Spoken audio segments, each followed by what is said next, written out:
오늘도 빨간 버스를 타요. 난 경기도에 살아요.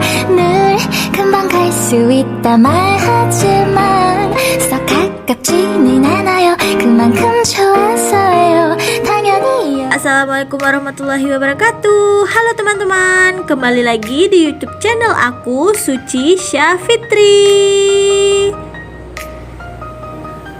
Nah, pada video kali ini aku akan menjelaskan tentang kajian stilistika pada cerpen Jalan Gelap Langit Terang karya Abdul Wahid. Sebelumnya teman-teman tahu nggak apa sih arti dari stilistika?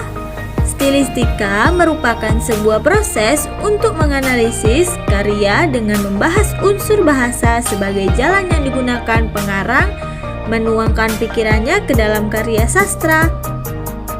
Nah, teman-teman, dalam ilmu stilistika ada beberapa yang harus diperhatikan untuk melihat nilai estetik. Tentunya dalam pemilihan diksi, citraan, dan gaya bahasa yang digunakan pengarang. Nah, kemudian apa arti diksi? Diksi adalah pilihan kata yang dipakai sebagai alat untuk memperoleh efek dalam berbicara langsung maupun dalam karang mengarang.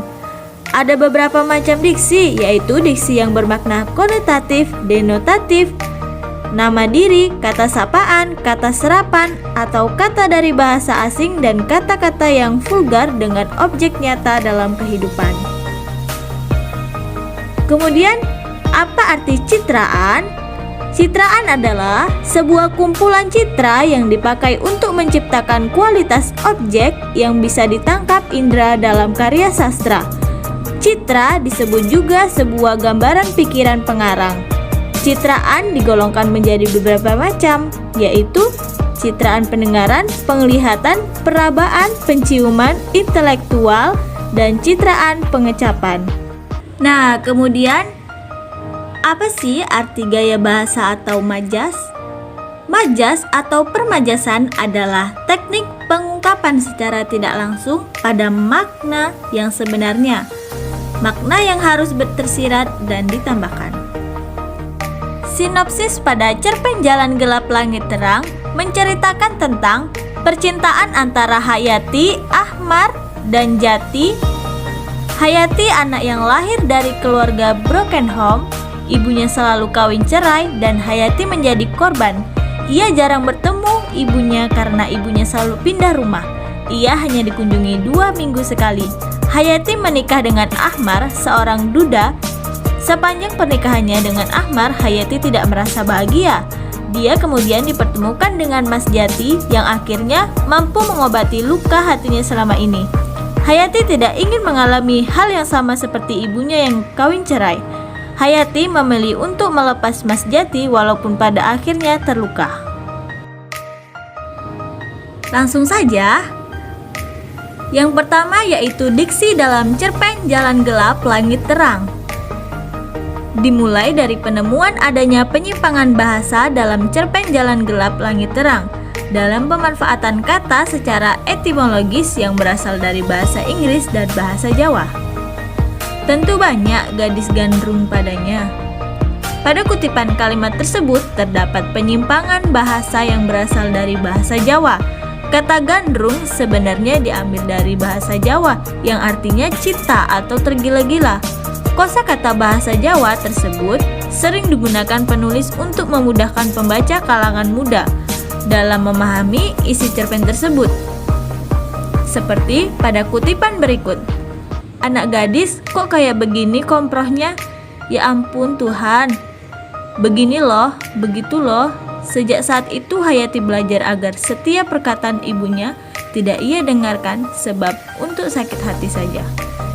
Kata kemproh ini biasa digunakan pengarang untuk memaknai pengungkapan orang Jawa yang malas, jorok, dan kotor.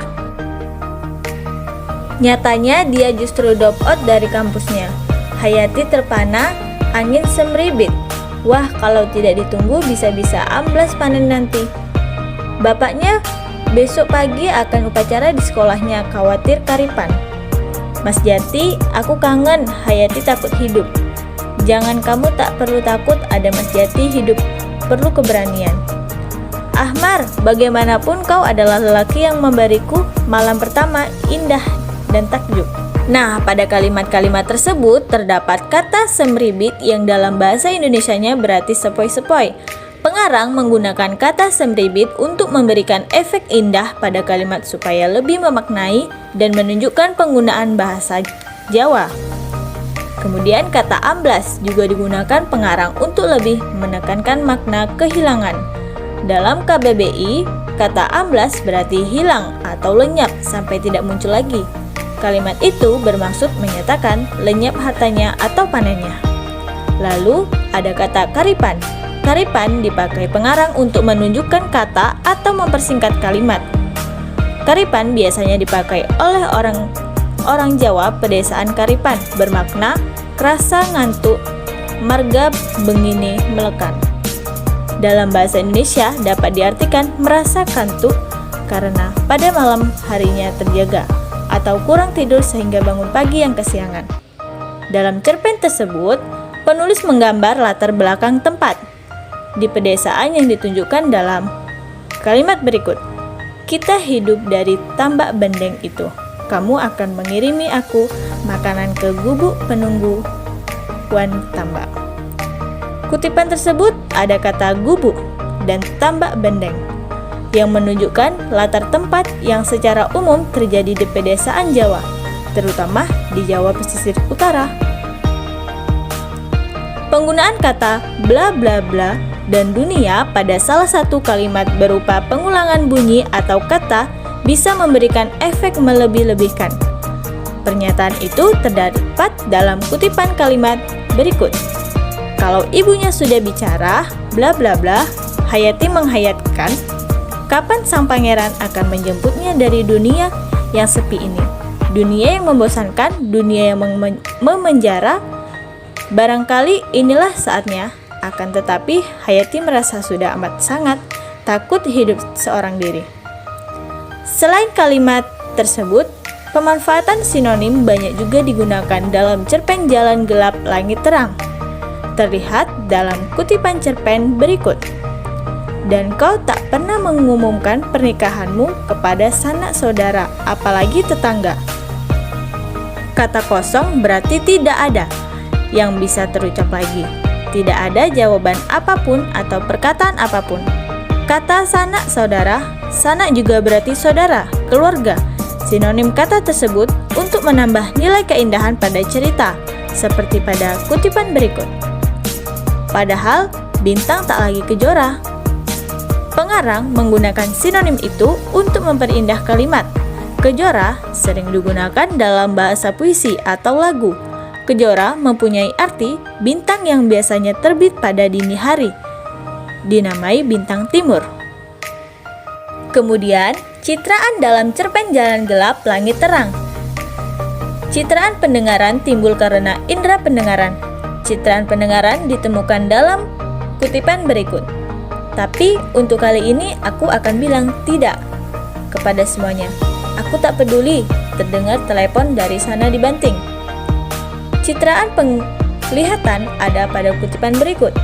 Aku akan selalu menemanimu, kita hidup dari tambak bandeng itu. Kamu akan mengirimku makanan ke gubuk penungguan tambak. Kita akan bahagia Hayati, bahagia mata Amar berbinar.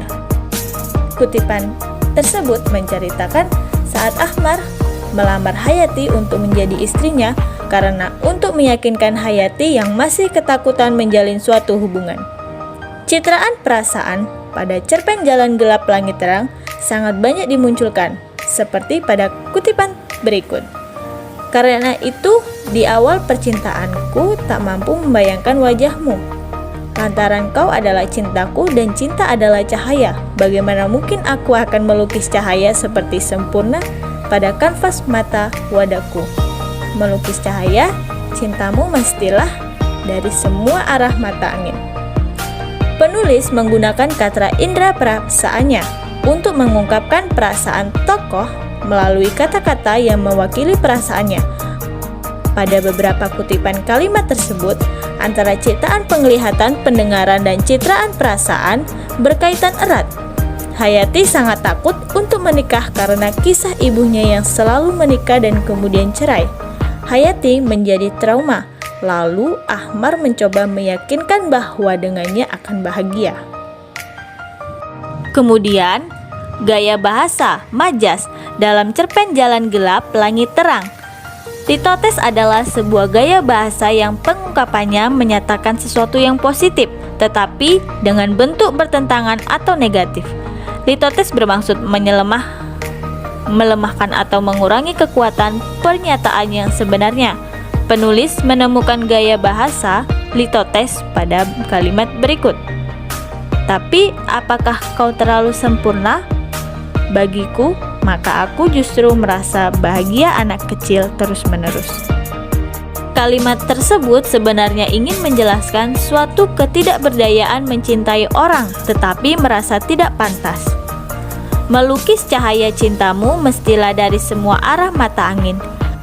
Kalimat tersebut mengandung majas personifikasi karena mencoba membandingkan sesuatu yang bukan makhluk hidup. Majas personifikasi lainnya juga ditunjukkan dalam kalimat berikut. Hatiku berontak, pikiranku membatu. Dalam cerpen Jalan Gelap Langit Terang, penulis juga menemukan majas metafora. Majas metafora adalah majas kiasan yang pemakaian kata-katanya bukan arti yang sebenarnya, melainkan sebagai lukisan yang berdasarkan persamaan atau perbandingan. Metafora membuat perbandingan antara dua benda atau hal yang untuk menciptakan suatu kesan mental yang seolah hidup walaupun tidak dinyatakan secara implisit dengan penggunaan bak seperti laksana, tatkala, ibarat, umpama seperti perumpamaan. Tetapi di saat Mas Jati menjadi cahaya di kegelapan hidup Hayati dengan mengajaknya memilih kejelasan dari percintaan ini, justru Hayati tak mampu lagi melukis wajah Mas Jati di dalam angan, perasaan, dan pikirannya. Kalimat tersebut menunjukkan majas metafora karena Mas Jati yang dibandingkan dengan cahaya. Majas metafora lainnya juga ditunjukkan dalam kalimat berikut. Tapi tanya dari Hayat masih membara. Hayati belum juga beroleh jawabnya. Kalimat tersebut menggunakan majas metafora karena kata tanya yang dibandingkan dengan api.